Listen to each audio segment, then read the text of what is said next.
Voltei aqui pra gente falar sobre tratamento de obesidade. Muito bem, esse é um assunto bem vasto, tem muita coisa pra gente conversar aqui. E na verdade, para pensar em tratamento, a gente tem que pensar nas causas de obesidade. Ah, doutora, é fácil, causa de obesidade é só comer demais. Na verdade, não tá errada essa afirmação. A causa comportamental é a principal causa de obesidade, que é justamente isso, excesso de consumo de calorias com gasto baixo. Essa disparada é a principal causa de aumento de peso. Existem algumas doenças que podem favorecer o ganho de peso, né, e atrapalhar a perda. Isso pode acontecer sim. Tireoide pode fazer isso? Em níveis bem alterados, pode realmente dar um inchaço, que é um aumento de peso, mas é secundário a excesso de líquido, então é mais fácil de perder.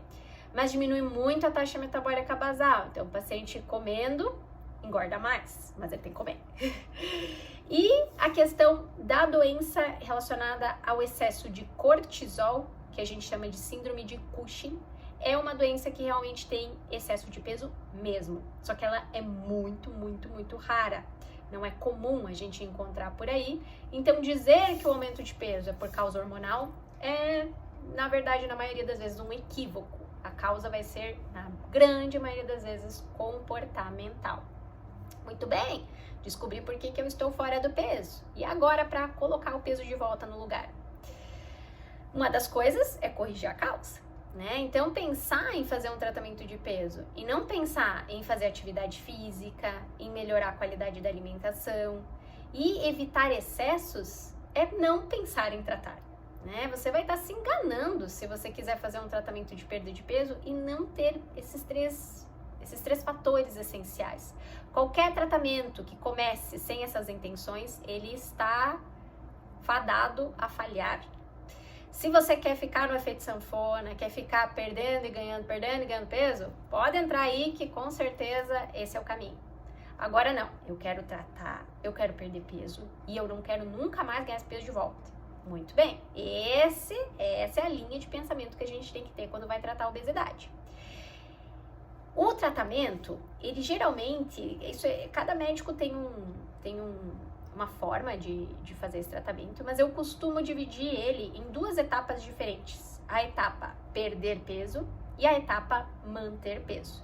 Não adianta fazer só a primeira etapa e fugir na segunda, porque muitas vezes os pacientes acabam voltando com o peso de novo. Então, a gente faz as duas coisas, certo?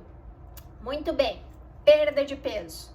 Perda de peso não há segredo. A perda de peso ela é baseada em restrição alimentar. A restrição alimentar ela é feita de formas diferentes para cada pessoa. Não existe um protocolo que eu faço para todo mundo, porque isso é muito individual. Tem pessoas que conseguem fazer uma restrição maior, tem pessoas que conseguem fazer uma restrição menor, mas a ideia é ter uma perda de peso média de 1,5 kg a 2 por mês, que seria um cálculo mais ou menos de 3% do excesso que a gente tem para perder. Isso pode variar de paciente para paciente. Como que a gente faz essa restrição alimentar? Simples. Comendo menos, tá?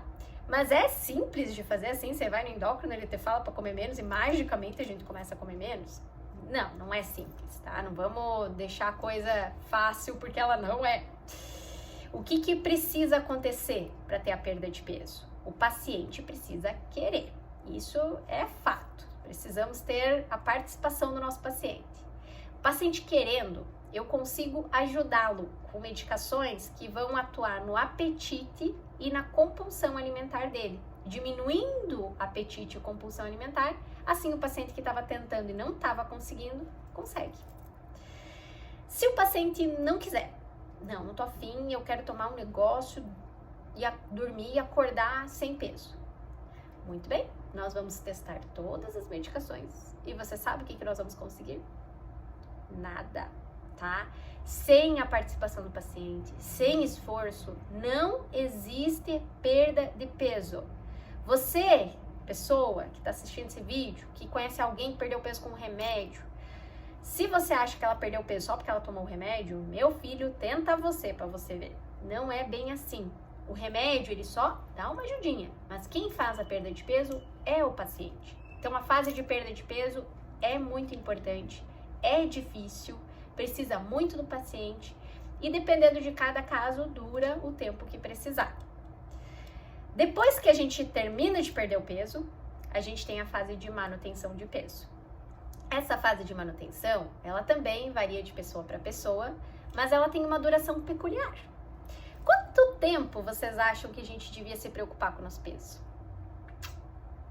Pois é, a vida toda. A gente não tem alta de paciente que teve perda de peso. Tudo bem que a gente não fica vendo ele todo mês, como a gente vivia na fase de perda, mas a gente começa a espaçar a consulta, mas fica monitorizando e ajudando esse paciente a segurar o peso. Com estratégias diversas, tá? Inclusive medicamentosas, se for necessário, tá? Então, aqui existe sim uma estratégia para manutenção e ela é individualizada também e é acompanhada com o médico. Quando a gente faz essas duas coisitas e não larga o seu querido endócrino, a gente consegue ajudar muitas pessoas a perder peso e a segurar o seu peso. Meus pacientes todinhos fazem isso, porque senão eles sabem que eu vou perseguir eles. E a gente tem que ter uma boa relação com o nosso médico, né? Se a gente sempre chega e briga e se desentende, isso é uma questão que acaba dificultando muito o tratamento e a gente não consegue fazer todo esse esquema, porque se você não gostou de mim, meu filho, você vai ter que me ver a vida inteira, não vai rolar, né? Então a relação médico-paciente é muito importante pra gente conseguir fazer tudo isso. Dá pra gente falar um pouquinho mais sobre os detalhes de cada fase do tratamento? Mas eu queria falar com vocês também sobre a cirurgia bariátrica, que muita gente me pergunta ao longo disso tudo aqui que a gente conversou hoje. Vamos falar um pouquinho sobre isso no próximo vídeo?